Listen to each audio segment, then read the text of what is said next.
오늘 함께 하실 하나님 말씀은 갈라디아서 4장 22절에서 26절 말씀입니다. 갈라디아서 4장 22절에서 26절 말씀. 찾으셨으면 제가 받들어 읽겠습니다. 이는 기록되기를 아브라함에게 두 아들이 있었는데 하나는 노예로 속박된 여인에게서 났고 다른 하나는 자유로운 여인에게서 났도다 하기 때문이라. 그러나 여자 노예에게서 난 자는 육신을 따라 났으니 자유로운 여인에게서 난 자는 약속에 의해서 태어났느니라. 이것들은 풍륜이라. 이는 이들이 두 언약들이기 때문이라. 시나이 산에서 나온 이는 속박을 불러일으키는 자니 곧 아갈이라. 이는 이 아갈이 아라비아에 있는 시나이 산이요 지금 있는 예루살렘에 대응하니 그녀의 자녀들과 함께 속박되어 있기 때문이라. 그러나 위에 있는 예루살렘은 자유로우니 그것은 우리 모두의 어머니라. 본문은 둘씩 짝을 지어서 대조되고 있습니다. 그 대조를 한번 살펴보도록 하겠습니다. 거기 22절 보십시오. 이삭과 이스마엘이 나오죠. 한 아들은 사라에게서 난 이삭, 다른 아들은 하갈에서 난 이스마엘입니다. 이삭은 하나님의 약속으로 사라에게서 태어난 아들입니다. 이삭은 은혜로 태어난 사람을 예표합니다. 반면에 이스마엘은 사람의 계획과 능력으로 노예였던 하갈에게서 태어난 아들입니다. 육신의 능력과 자신의 뜻으로 사는 사람입니다. 결국 둘은 은혜와 인간의 능력을 상징합니다. 그렇게 적어놓으면 되겠죠? 은혜와 인간의 능력. 자, 25절, 26절 보십시오. 거기 사라와 하갈이 나오죠? 아갈, 하갈 같은 말입니다. 사라는 자유로운 아내, 즉 하나님의 약속을 상징합니다. 하갈은 여자 노예로 율법과 종살이를 상징합니다. 24절, 25절 시온산과 시내산이 나옵니다. 시온산, 그 다음에 이제 시나이산. 시나이산이 시내산이죠. 시내산은 뭘 받은 산이에요? 율법을 받은 산이죠.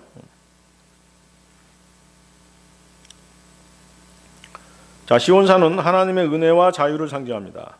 시나이산, 시내산은 율법이 주어진 곳입니다. 율법의 두려움과 규례를 지켜야 하는 율법의 종살이를 의미하는 것이죠.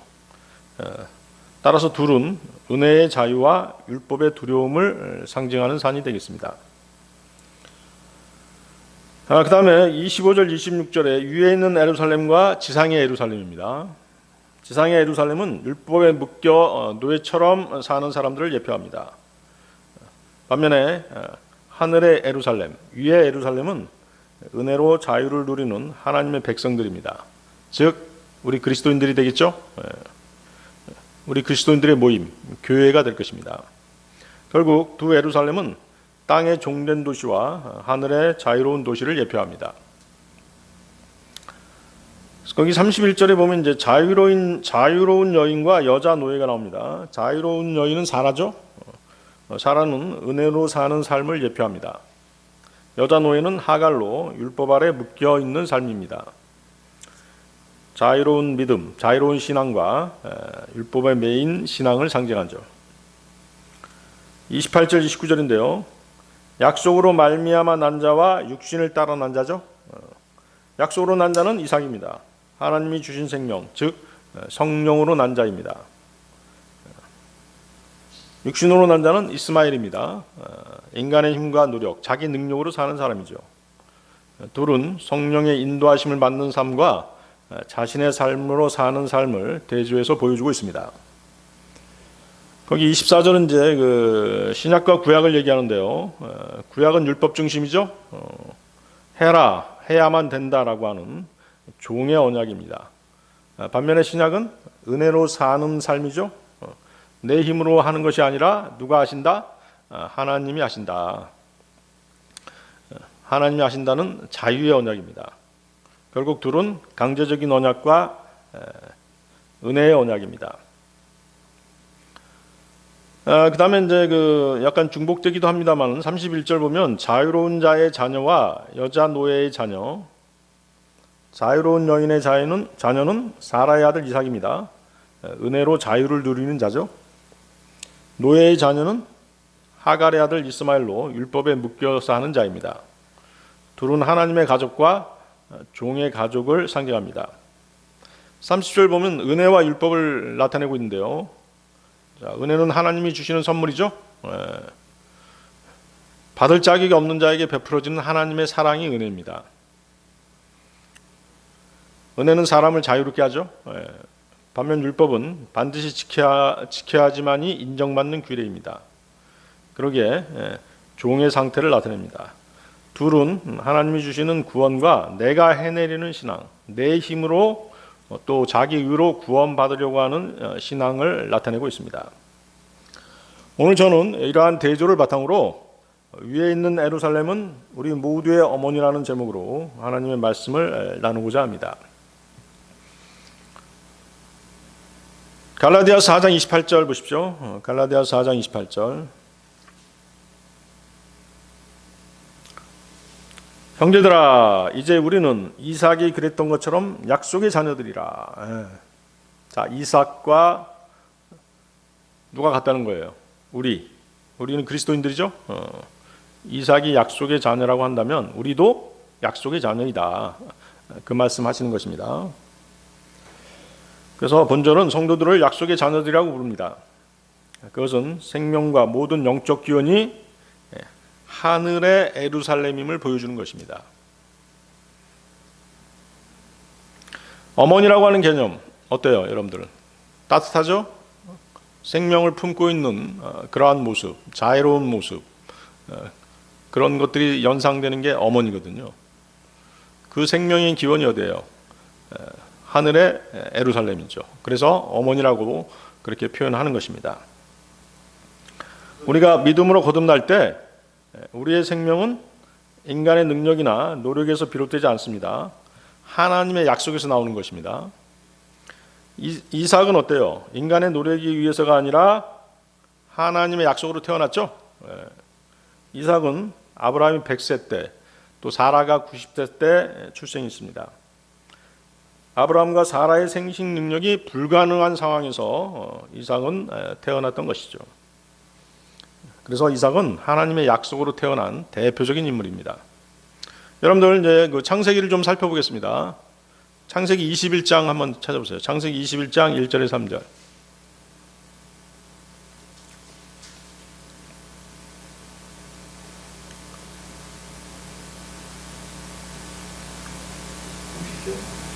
창세기 21장 1절에 3절입니다. 이후에 주께서 말씀하셨던 대로 그분께서 사라를 찾아오셨으며 주께서 이르신 대로 그분께서 사라에게 행하셨더라. 이는 사라가 임신하여 아브라함의 노년에 그에게 한 아들을 낳아주었기 때문이니 하나님께서 그에게 말씀하셨던 그 정해진 시기에 그리 되었더라. 그러자 아브라함이 자신에게 태어난 곧 사라가 자신에게 낳아준 자의 아들의 이름을 이삭이라 불렀더라. 거기 보시면 주께서 말씀하셨던 대로, 자, 주께서 말씀하셨던 게 무엇이었죠?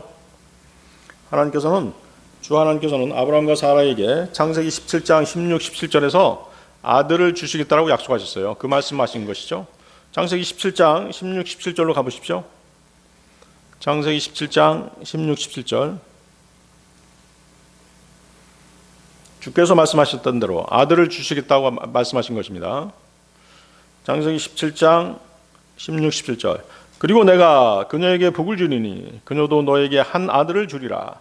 진정 내가 그녀에게 복을 주리니 그녀는 민족들의 어머니가 될 것이요 백성의 왕들이 그녀에게서 나오리라.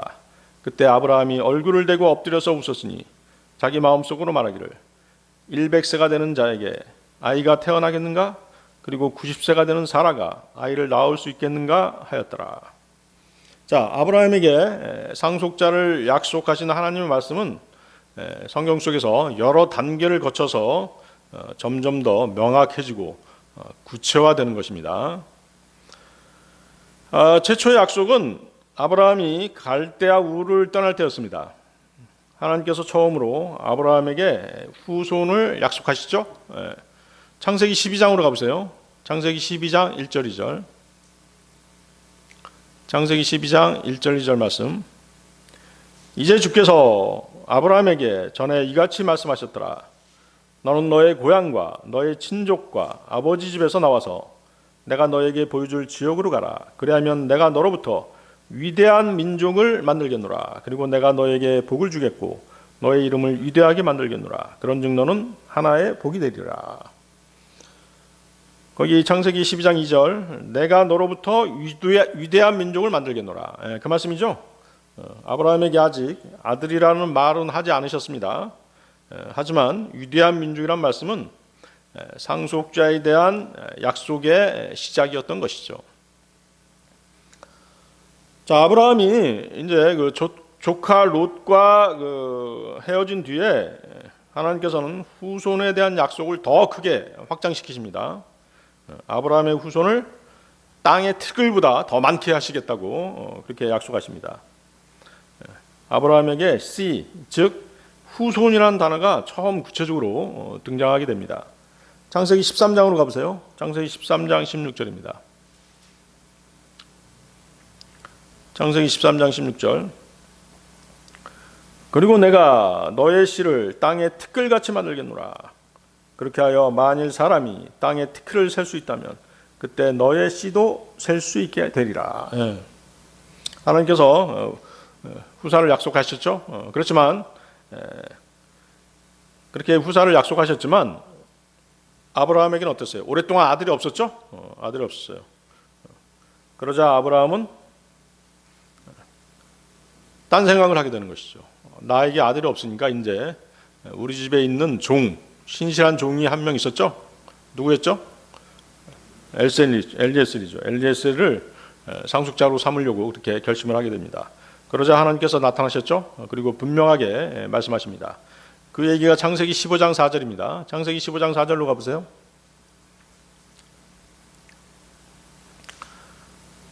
창세기 15장 4절. 그러자 보라 주의 말씀이 그에게 임하여 말씀하시기를 이 자는 너의 상속자가 되지 아니하리라. 엘리에셀을 가리키는 말이죠.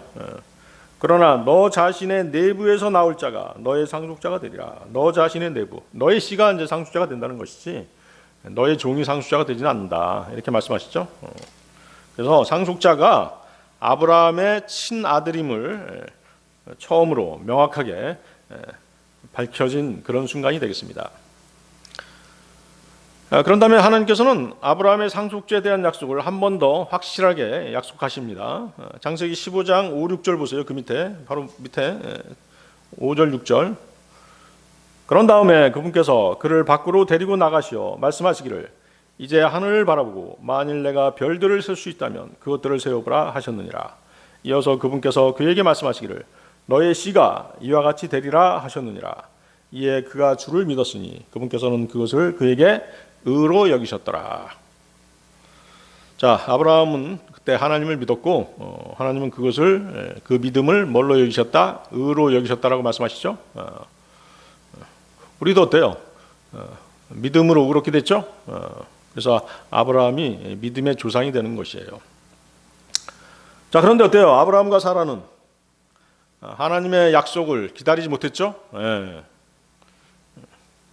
우리가 믿고 구원을 받았지만 하나님의 말씀에 육신이 강해서 하나님의 말씀을 순종하지 못하는 것과 마찬가지예요. 아브라함과 사라는 하나님의 약속을 기다리지 못했던 것이죠. 그래서 사라가 어떻게 했어요? 그녀의 하녀, 그녀의 노예인 하갈을 아브라함에게 들여보내서 아들을 얻게 한 것이죠. 우리나라로 말하면 뭐예요? 일종의 씨바지 같은 그런 경우죠. 그리고 아브라함과 하갈 사이에 누구를 얻게 되는 것이에요? 이스마엘을 얻게 되는 것이에요. 그 얘기가 창세기 16장 3절 4절에 나옵니다. 창세기 16장 3절 4절 보십시오. 그런즉 아브라함이 가나안 지역 가운데 10년을 거한 후에 아브라함의 아내 사레가 그녀의 하녀 이집트인 하갈을 데려와서 그녀를 자기 남편 아브라함에게 그의 아내가 되도록 주었더라. 그리하여 그가 하갈에게 들어갔더니 그녀가 임신하였더라. 자, 아브라함이 이스마엘을 얻었을 때가 86세였어요. 아브라함과 사라가 하나님의 약속을 기다리지 못하고 육신적인 방법으로 아들을 얻고 만 것이죠. 그러니까 어떻게 해요? 하나님께서는 오랫동안 아브라함에게 나타나지 않으셨어요. 그러다가 13년 만에 아브라함이 99세가 되던 해에 다시 나타나셨죠. 그리고 상속자가 누가 될지를 정확하게 다시 한번 짚어주셨어요. 하나님께서는 이스마엘이 아닌 사라에게서 난 자가 약속의 아들임을 다시 확인시켜 주신 것입니다. 창세기 17장 19절 보십시오. 창세기 17장 19절. 찾으셨나요? 그러자 하나님께서 이같이 말씀하셨느니라. 너의 아내 사라가 정녕 너에게 한 아들을 낳아주리라. 그런즉 너는 그의 이름을 이삭이라 부를지니라. 그리고 내가 영원한 언약으로 그와 그의 뒤를 잇는 그의 씨와 더불어 나의 언약을 확립하겠노라. 아브라함의 그 진정한 상속자가 누구인지 분명하게 밝혀지는 순간이죠. 창세기 18장 14절로 보십시오. 창세기 18장 14절. 죽게 너무 어려운 것이 조금이라도 있겠느냐? 죽게 너무 어려운 것이 조금이라도 있겠느냐? 생명의 때를 따라 지정된 시간에 내가 너에게 되돌아오겠노라. 그래야면 사라가 한 아들을 가지리라. 여기서 생명의 때, 그리고 거기 뒤에 보세요. 지정된 시간이 있죠. The time appointed. 하나님의 약속이 마지막 단계에 이르러서 아주 구체적으로 제시되는 걸 볼 수 있습니다. 그러니까 지정된 시간은 뭐냐면 보통 임신 기간이 10개월이잖아요. 그러니까 뭐예요? 길게 잡아도 뭐예요? 1년 안에 내년 이맘때 이런 뜻이에요. 내년 이맘때 사라에게 아들이 있으리라 이런 말씀이죠. 그래서 그 생명의 때 time of life는 출산 가능한 시기, 즉 1년 주기를 뜻하는 것입니다. 히브리어도 계절의 돌아옴이라는 그런 의미가 있어요. 하나님께서는 이 구절에서 이삭의 출생이 내년 이맘때인 것을 밝히신 것이죠. 그리고 18장 14절 보세요. 거기 18장 14절 다시 보십시오. 내년 이맘때인 것을 밝히시고 18장 14절에서 그 사실을 다시 반복하신 것이죠. 그리고 창세기 17장 21절에서 하나님께서 분명하게 아브라함에게 내년이다 이렇게 말씀하셨어요. 그 17장 21절도 보세요. 그러나 나는 나의 언약을 이삭과 더불어 확립하겠으니 이듬해가 뭐예요? 또 next year. 그렇죠? 내년이라는 뜻이죠. 이듬해 이 정해진 시간에 사라가 너에게 그를 낳아주리라. 이렇듯 이삭은 하나님의 약속에 의해서 태어났던 것이죠. 그런데 뭐예요? 갈라디아서 4장 28절 다시 돌아와 보세요. 갈라디아서 4장 28절은 우리 그리스도인들이 이삭처럼 약속의 자녀들이다 이렇게 말씀하시잖아요. 그러면 우리는 언제 이삭처럼 약속의 자녀가 된 것이죠? 그렇죠. 우리가 예수님을 믿을 때 하나님께서는 우리를 이삭처럼 특별한 약속으로 태어난 사람들이라고 부르신다는 것이죠. 이삭은 아브라함과 사라가 나이가 너무 많아서 자신들의 힘으로는 절대 낳을 수 없는 아들이었어요. 그가 태어난 것은 오직 하나님의 하나님께서 약속하셨기 때문인 것이죠. 그 약속, 하나님께서는 그 약속을 아들을 주시겠다는 그 약속을 이루어 주신 것이죠. 아까 하나님께서 뭐라고 말씀하세요? 죽게 너무 어려운 것이 조금이라도 있겠느냐? 창조주 하나님께서 어려운 일이 없으시죠? 마찬가지로 우리가 하나님의 자녀가 될 수 있었던 것도 우리의 능력, 우리의 노력, 선한 행동, 우리의 의로움 때문이 아니죠. 우리가 예수님이 십자가에서 이루신 일을 신뢰해서인 것이죠. 그분이 흘리신 피를 믿을 때 우리가 약속의 자녀가 된 것이에요. 하나님께서 우리에게 그분의 은혜로 새로운 생명을 그때 주신 것이죠. 로마서 4장 5절인데요. 그러나 일하지 아니하더라도 불경건한 자의 정당함을 입증하신 분을 믿는 자는 그의 믿음이 의로 여겨지느니라. 자, 우리는 믿음으로 약속의 자녀가 된 것입니다. 갈라디아서 2장 16절인데요. 사람이 율법의 행위들로 정당함을 입증받는 것이 아니라 오직 예수 그리스도를 믿음으로 정당함을 입증받는 것을 알기 때문에 우리도 예수 그리스도를 믿었나니 우리가 율법의 행위들에 의해서가 아니라 그리스도의 믿음으로 정당함을 입증받으려 함이라. 이는 율법의 행위들로는 어떤 육체도 정당함을 입증받지 못할 것이기 때문이라. 그래서 성경은 예수 그리스도를 믿는 믿음을 가진 우리를 이삭과 같다고 말씀하십니다. 즉 우리는 하나님의 약속으로 태어난 사람들입니다. 성령님께서 주신 새로운 생명으로 살아가는 사람들입니다. 하나님의 특별한 계획 속에서 태어난 영적 자녀들인 것이죠. 따라서 우리는 어디서 난 사람들이다? 하늘에서 난 사람들이에요. 하늘의 에루살렘에서 난 자들인 것이죠. 그래서 그곳 하늘의 에루살렘은 우리의 어머니다라고 그렇게 표현하시는 것입니다. 육신으로 태어난 이스마엘이 아닌 하나님의 약속으로 태어난 이삭이 참된 상속자였습니다. 그렇죠? 네. 마찬가지로 오늘날 그리스도인도 자기 힘이 아니라 하나님의 약속을 믿음으로써 은혜의 자녀가 된 것입니다. 따라서 성도의 출생, 즉 거듭남은 인간의 능력으로 되는 것이 아닙니다. 하나님의 약속과 은혜로만 가능한 것입니다. 여러분들 존 뉴턴 아신가요? 존 뉴턴이라는 사람.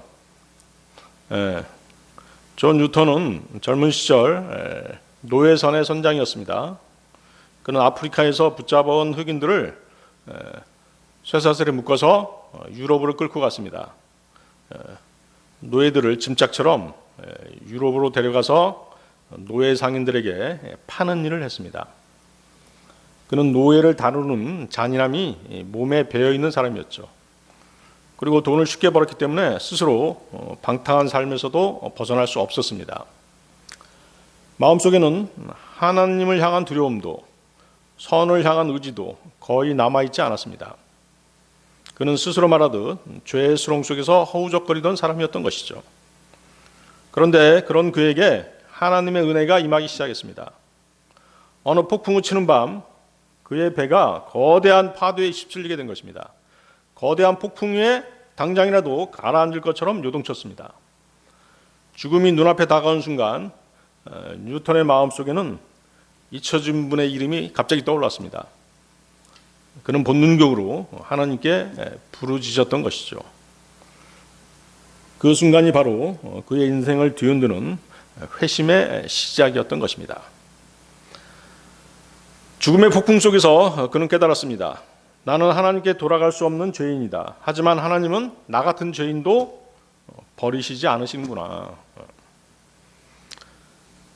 기적적으로 살아난 그는 점점 하나님의 은혜를 깊이 경험하게 됩니다. 자신이 과거에 얼마나 끔찍한 죄를 저질렀는지를 깨닫게 되었습니다. 사람을 짐승처럼 팔았던 자신, 방탕의 어둠 속에서 살았던 자신, 스스로를 고칠 능력이 전혀 없었던 자신, 그리고 그런 그에게도 하나님께서는 새 삶으로 돌이킬 기회를 주셨던 것입니다. 그 변화는 단순한 감정의 변화가 아니었습니다. 완전히 다른 사람이 되는 새로운 탄생이었던 것이죠. 죄의 습관에 묶여있던 사람이 이제는 하나님의 사랑을 전하는 사람이 된 것입니다. 그리고 그는 자신의 인생 전체를 고백하는 찬송시를 쓰게 됩니다. 그 유명한 존 뉴턴이 쓴 유명한 찬송시 뭐가 있죠? 어메이징 그리스가 바로 그가 쓴 곡이죠. 여러분들 어메이징 그리스 아시죠? 나 같은 죄인 살리신 주 은혜 놀라워. 이 한 줄은 그의 인생을 있는 그대로 다 담아내고 있습니다. 그는 자신을 나 같은 죄인이라고 부르면서 자신이 구원받은 것이 전적으로 하나님의 약속과 은혜임을 고백했던 것입니다. 위에 있는 예루살렘은 우리 모두의 어머니. 두 번째, 위에 있는 예루살렘은 우리에게 참된 자유를 준다. 자, 여러분들 갈라디아서 4장 30, 31절 보십시오. 갈라디아서 4장 30절, 31절.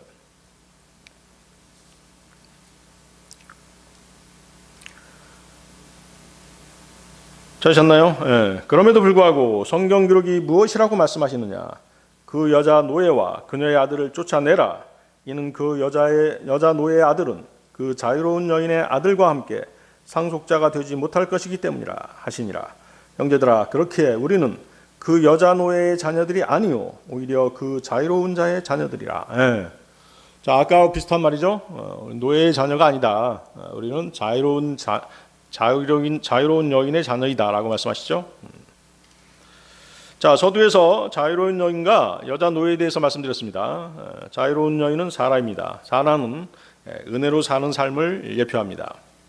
여자 노예는 하갈입니다. 율법에 묶인 삶을 살아가는 사람인 것이죠. 자, 자유로운 여인의 자녀는 누구죠? 이삭이죠? 이삭입니다. 이삭은 은혜로 자유를 누리는 자입니다. 우리 그리스도인들을 상징합니다. 노예의 자녀는 하갈의 아들 이스마엘입니다. 율법 아래 묶여 사는 사람들입니다. 지금의 유대인들이 되겠죠? 그렇습니다. 따라서 둘은 하나님의 가족인 교회와 율법 아래 묶여 있는 종의 가족을 상징하는 것입니다. 자, 거기 다시 보십시오. 그 여자 노예와 그녀의 아들을 쫓아내라. 이는 그 여자 노예의 아들은 그 자유로운 여인의 아들과 함께 상속자가 되지 못할 것이기 때문이라. 실제로 여종 하갈과 그가 낳은 아들 이스마엘은 쫓겨나야만 했죠. 그 얘기가 창세기 21장 9, 12절에 나옵니다. 9절에서 12절. 창세기 21장 9절에서 12절. 자, 찾을 사람 한번 찾아보시고요. 창세기 21장 9절에서 12절. 그런데 이집트인 하갈이 아브라함에게 낳아준 그녀의 아들이 이삭을 조롱하고 있는 것을 사라가 보았더라. 이러한 이유로 그녀가 아브라함에게 말하기를 이 여자 노예와 그녀의 아들을 쫓아내소서. 이는 이 여자 노예의 아들이 내 아들 곧 이삭과 함께 상속자가 되지 못할 것이기 때문이니다 하였더라. 그러자 그의 아들로 인하여 아브라함의 목전에서 그 일이 매우 통탄스러웠더라. 그리고 하나님께서 아브라함에게 이같이 말씀하셨느니라. 그 소년과 너의 여자 노예로 인하여 너의 목전에서 그 일이 통탄스럽게 되지 않게 하라. 사라가 너에게 말한 모든 것에 있어서 그녀의 음성에 경청하라. 이는 이삭 안에서 너의 씨가 부름을 받을 것이기 때문이라. 자, 성경은 하갈과 사라의 이야기를 통해서 율법의 길과 은혜의 길을 대조해서 설명하고 있습니다. 자, 먼저 그 하갈의 아들 이스마엘은 율법을 따라 인간의 힘으로 사는 것을 보여줍니다. 아브라함과 사라는 하나님의 약속을 기다리지 못하고 스스로 하갈을 맞아들여서 이스마엘을 낳았습니다. 이것이 뭐예요? 사람이 자기 힘으로 하나님을 기쁘게 하려는 율법의 길을 상징하는 것입니다. 반면에 사라의 아들 이삭은 하나님의 약속으로, 하나님의 능력으로 태어난 아들입니다. 사라는 이미 늙어서 아들을 낳을 수 없었죠? 자녀를 가질 수 없었어요. 90세가 됐었거든요. 이삭을 낳을 때 90세였어요. 모든 생식 기능이 다 막혀 있었죠. 하지만 하나님이 약속하셨기 때문에 기적적으로 이삭이 태어났던 것입니다. 이것은 우리가 하나님의 은혜로 구원받는 길을 보여주는 것입니다. 그래서 성경은 율법의 길을 상징하는 하갈의 자녀는 집에서 쫓겨나야 한다라고 이렇게 말씀하시는 것이에요. 왜? 구원을 얻는 데 있어서 인간의 노력이나 율법의 행위는 필요 없다는 것이죠. 무엇이 필요하다? 하나님의 은혜만이 필요하다. 믿음으로 인한 하나님의 은혜만이 우리를 구원에 이르게 하는 것이에요. 율법의 역할은 무엇이죠? 율법은 인간의 죄를 드러낼 뿐 구원의 능력이 없는 것입니다. 그렇죠? 여러분들이 거울을 봤을 때 얼굴에 묻은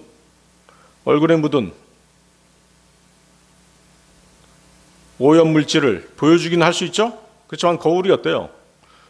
그 오염 물질을 닦아내 주진 않잖아요. 바로 그것이에요. 인간의 죄를 드러낼 뿐 구원할 능력은 없는 것이에요. 로마서 3장 20절이죠. 그러므로 율법의 행실들은 그분의 목전에서 정당함을 입증받을 육체가 전혀 없느니라. 이는 율법으로는 죄를 알게 되기 때문이라. 로마서 7장 7절. 그렇다면 우리가 무슨 말을 하겠느냐? 율법이 죄냐? 하나님께서 금하시기를 바라노라. 아니니라. 율법에 의하지 아니하고는 내가 죄를 몰랐으리라. 이는 너는 탐내지 말지니라 하고 율법이 말하지 아니하였다면 내가 정욕을 몰랐을 것이기 때문이라. 그렇죠? 예. 그래서 율법은 무엇이 죄인지를 드러내 줄 뿐인 것이죠. 죄를 제거하지는 못한다는 것이죠. 그러나 복음 안에서 우리는 율법의 종이 아니라 자유인이 되고 약속의 상속자가 된다고 말씀하시죠. 갈라디아서 4장 7절 보십시오. 갈라디아서 4장 7절.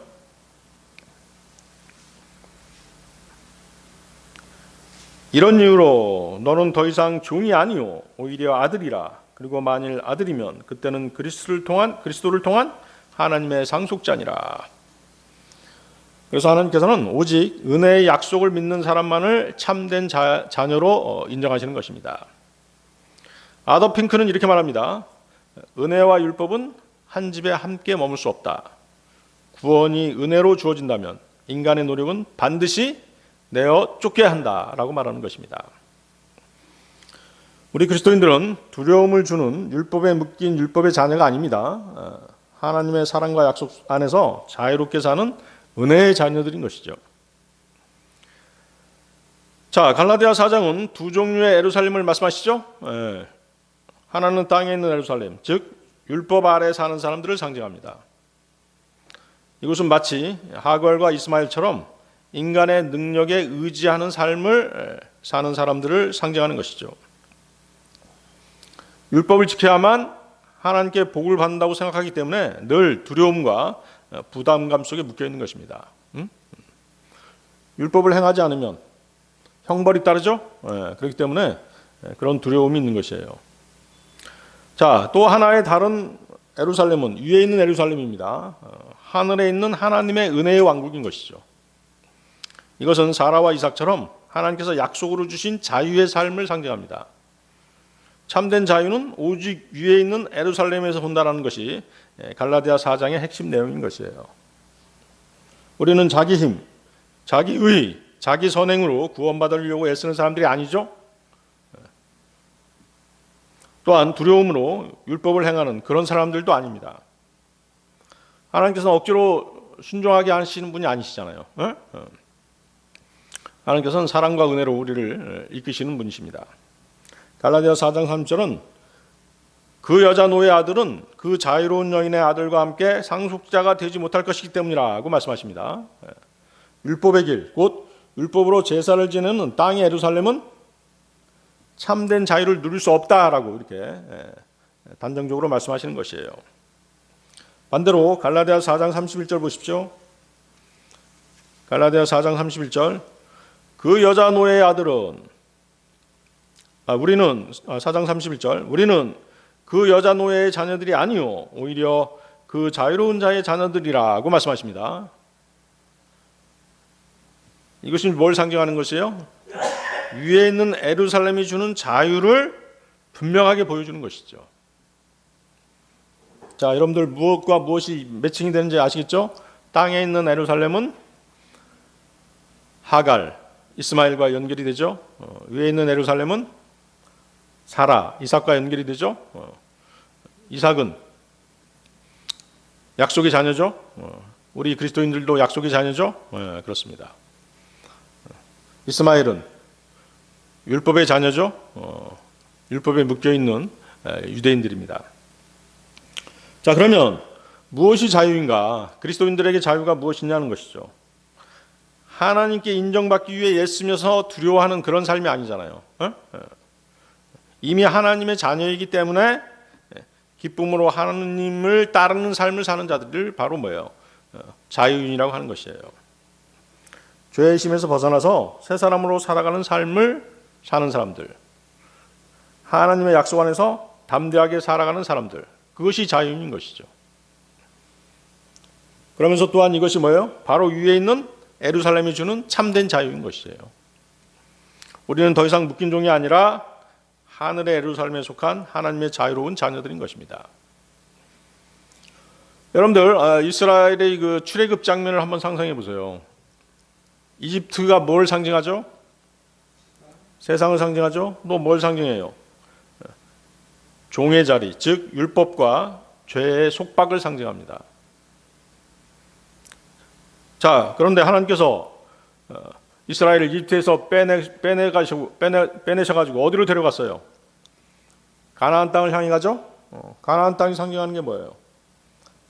바로 자유와 약속의 상속을 의미하는 곳이죠. 그렇죠? 그래서 가나안은 뭐다? 위에 있는 에루살렘의 모형이 되는 것이에요. 하나님께서 그분의 능력으로 이스라엘을 인도하셨습니다. 이스라엘은 스스로를 구원할 수 없었죠?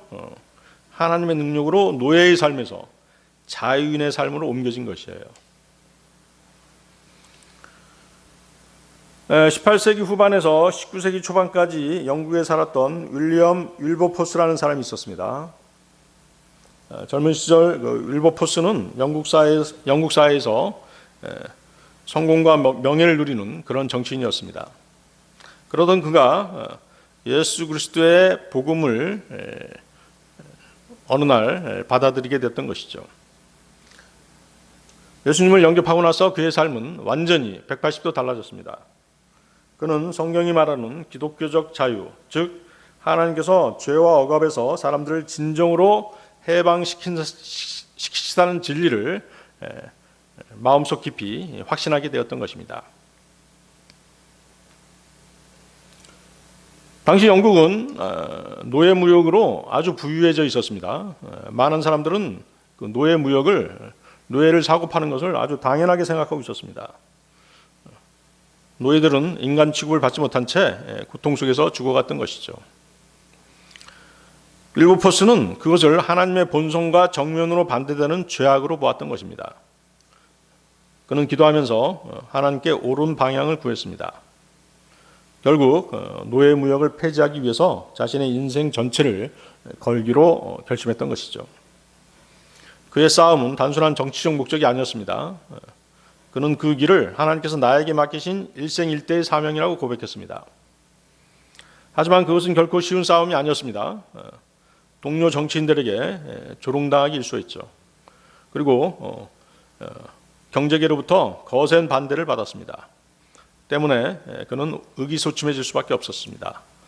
더군다나 그의 건강 문제까지도 그를 괴롭혔던 것입니다. 윌버포스는 때로는 기도 중에 눈물을 흘리면서 주님, 저는 너무 나약합니다라고 고백하기도 했습니다. 그럼에도 그는 포기하지 않았습니다. 왜냐하면 참된 자유는 인간의 제도에서 나오지 않고 하나님의 진리에서만 나온다라고 하는 확신이 있었기 때문입니다.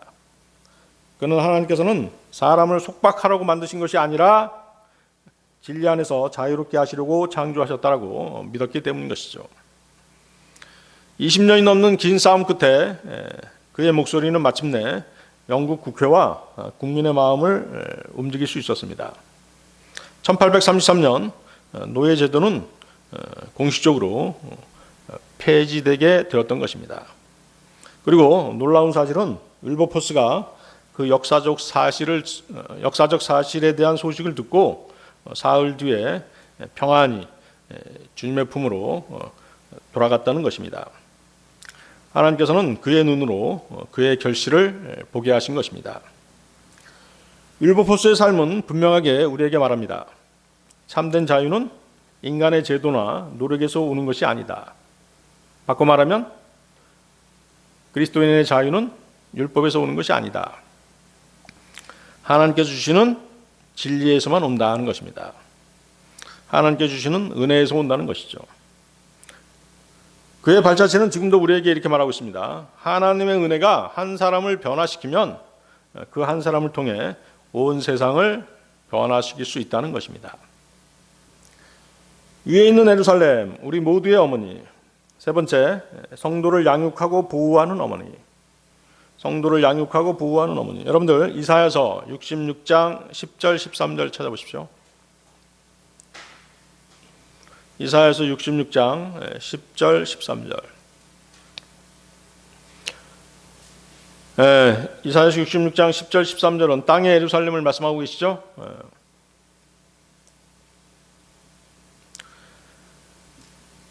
예루살렘을 사랑하는 너희 모두여, 너희는 그녀와 함께 크게 기뻐하고 그녀와 함께 희열하라. 그녀를 위하여 애곡하는 너희 모두여, 그녀와 함께 즐거움으로 크게 기뻐하라. 이는 너희가 젖을 빨고 그녀가 주는 위안들의 젖가슴으로 만족하게 하려 하며, 너희가 젖을 짜고 그녀의 영광의 풍성함으로 크게 즐거워하게 하려 함이라. 이는 주가 이같이 말하기 때문이라. 보라, 내가 그녀에게 화평을 강처럼 이방인들의 영광을 흐르는 개울처럼 주겠노라. 그때 너희는 젖을 빨 것이요, 너희는 그녀의 양 옆구리에 안기고 그녀의 무릎들 위에서 놀게 되리라. 누군가를 그의 어머니가 위로하듯 내가 그렇게 너희를 위로하겠노라. 그리고 너희는 예루살렘에서 위로를 받으리라. 자, 땅에 있는 예루살렘은 율법을 상징한다고 말씀드렸죠. 하지만 땅에 있는 모형들은, 땅에 있는 것들은 다 뭐예요? 하늘에 있는 것들의 모형이죠. 그렇기 때문에 땅의 예루살렘은 하늘의 예루살렘의 모형이 되는 것입니다. 그래서 우리는 땅의 예루살렘과 하늘의 예루살렘을 같이 알아야 되는 것이죠. 자, 이 말씀에서 하나님께서는 예루살렘을 마치 어머니처럼 묘사하고 계십니다. 하나님께서 자기 백성을 얼마나 깊이 사랑하고 위로하시는지를 보여주는 그런 장면인 것이죠. 자, 먼저 하나님께서는 예루살렘을 위해 기뻐하고 함께 즐거워하라고 하십니다. 왜 그런 것이죠? 예루살렘이 전에는 고난을 당했지만 이제 하나님께서 다시 회복시키실 것이기 때문입니다. 마치 아픈 아이가 다시 건강을 찾는 모습을 보면 온 가족이 어때요? 기뻐하죠? 그것과 비슷한 것이죠. 이스라엘은 이제 대환란에 들어가게 됩니다. 적그리스도의 압제하에서 마지막으로 연단을 받게 되는 것이죠. 그 극심한 고난 속에서 2000년 전에 오셨던 예수 그리스도께서 자신들의 진정한 메시아임을 깨닫게 되는 것입니다. 그리고 주 예수님을 영접하게 되는 것이죠. 자, 그 사실을 말씀하고 계신 것이에요. 그래서 하나님께서는 예루살렘을 젖을 먹이는 어머니에 비유하십니다. 아기가 울 때 어머니는 아기를 안아주고 젖을 물려서 평안하게 해주십니다. 하나님께서는 자기 백성을 사랑스럽게 돌보십니다. 필요한 것들을 채워주십니다. 대환란이 끝난 후 하나님께서는 이스라엘을 완전히 회복시키고 영원한 사랑으로 품어주실 것입니다. 하나님께서는 또 말씀하시죠. 내가 그들에게 화평을 강물처럼 흘러가게 하겠다. 이스라엘이 완전히 회복되는 천년왕국 때는 하나님께서 주시는 평안과 복이 마르지 않는 강처럼 풍성하게 흘러가게 된다는 말씀입니다.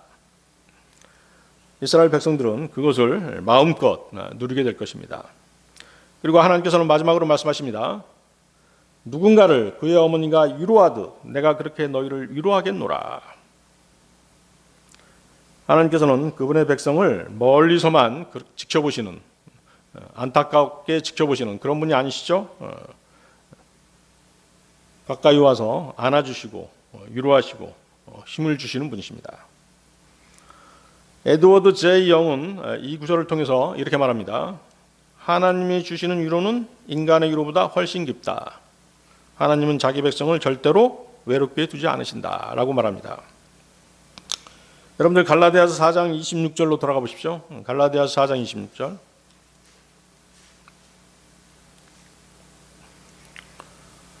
그러나 위에 있는 예루살렘은 자유로우니 그것은 우리 모두의 어머니라.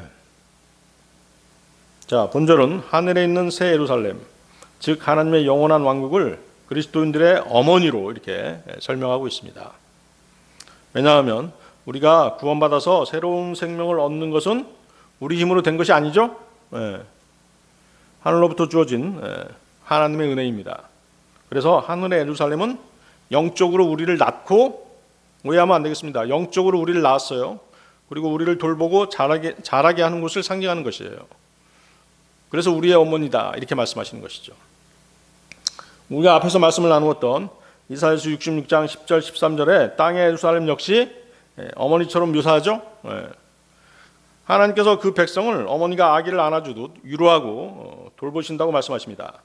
젖을 먹이고 안아주고 토닥여주고 업어주는 어머니의 모습을 통해 하나님께서 자기 백성을 얼마나 부드럽게 보살피시는지를 보여주시는 것입니다. 지금 땅에 있는 예루살렘은 예수님을 거부하고 율법에 매여 율법의 종으로 살아가고 있습니다. 그렇죠? 하지만 하늘의 예루살렘은 자유를 주시는 하나님의 왕국입니다. 그곳에서 모든 그리스도인은 새로운 생명으로 태어난 그분의 자녀가 되는 것입니다. 영원한 하늘 왕국의 시민으로 장차 살게 됩니다. 따라서 하늘의 예루살렘은 그리스도인을 낳고 돌보는 영적인 어머니입니다. 우리는 하늘의 예루살렘에서 난 자유인인 것이죠. 하나님은 이 어머니를 통해 우리에게 참된 자유, 평안, 위로를 주십니다. 하늘의 예루살렘은 하나님의 백성, 즉 교회의 영적 고향을 나타냅니다. 그래서 하늘의 예루살렘이 우리 모두의 어머니란 말은 교회가 성도들을 돌보고 성장하게 하는 그 역할과도 자연스럽게 연결되는 것이에요. 하늘의 예루살렘은 우리를 낳은 영적 어머니입니다. 지상에 있는 교회는 그 어머니의 돌보심을 실제로 실천하는 곳이라는 것이죠. 이해하시겠습니까? 네.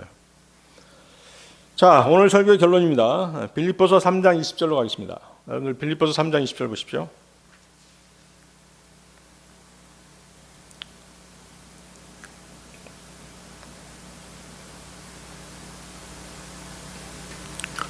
빌립보서 3장 20절. 이는 우리의 생활 방식이 하늘에 있기 때문이라. 우리는 또한 그곳으로부터 오시는 구원자를 고대하나니 곧 주 예수 그리스도시라. 자, 우리의 구주께서는 그곳 하늘에 계시죠? 우리 그리스도인들의 관심도 그곳 하늘에 있습니다. 우리의 본향도 그곳입니다. 우리의 보물도 그곳에 있습니다. 우리의 사랑하는 사람들도 그곳에 있습니다. 반면에 자기의 배를 섬기는 자들은 그들의 보물이 여기 땅에 있습니다. 그들의 주식, 그들의 귀중품, 그들의 금, 그들의 주식, 그들의 자동차, 그들의 사랑하는 사람도 여기 땅에 있습니다. 세상 교육과 정치 권력, 세상 종교, 과학과 세상 지식이 그들의 구세주인 것이죠. 그들은 늘 땅의 일들에 대해서만 얘기합니다. 하늘의 일들은 관심 바뀝니다. 그러기에 하나님을 두려워하지 않습니다. 땅의 일을 얘기할 때면 그들은 매우 관심이 있어가지고 전적으로 거기에 매달리죠. 그렇지만 하늘의 일들을 얘기할 때는 관심 바뀐 것이에요. 제대로 알지도 못하죠. 그렇죠? 그러니 그들은 하나님을 두려워하지 않는 것이에요. 두려워할 틈조차 없어 보입니다. 그들은 땅에서 천년만년 살 것처럼 살아갑니다. 그들은 이 땅에서 영광을 받고 부귀영화를 누리고 싶어합니다. 그러나 이들의 종말은 멸망이라고 성경은 말씀하십니다. 그 밑에 3장 19절 보십시오. 빌립보서 3장 19절. 그들의 끝은 멸망이요 그들의 하나님은 그들의 배요 그들의 영광은 그들의 수치 속에 있으며 그들은 땅의 일들을 생각하느니라. 그들은 그들의 아비 사탄의 형상을 이어받게 될 것입니다. 요한복음 8장 44절이죠. 너희는 너희의 아비인 마귀에게 속하였으니 너희가 너희 아비의 정욕들을 행하려고 하는도다. 그러나 시민권이 하늘에 있는 자들의 끝은 영광입니다. 예수 그리스도처럼 33세 된 남성의 죄 없는 영원한 불멸의 몸을 이어받게 될 것입니다. 빌립보서 3장 21절입니다. 바로 그 위에 보십시오. 빌립보서 3장 21절. 그분께서 우리의 천한 몸을 변화시키셔 그것이 그분의 영광스러운 몸같이 변모되게 하시리니 그분께서는 그것으로 인한 역사하심에 따라 심지어 모든 것들을 자신에게로 능히 복종케 하실 수 있느니라. 네, 다 같이 기도하시겠습니다.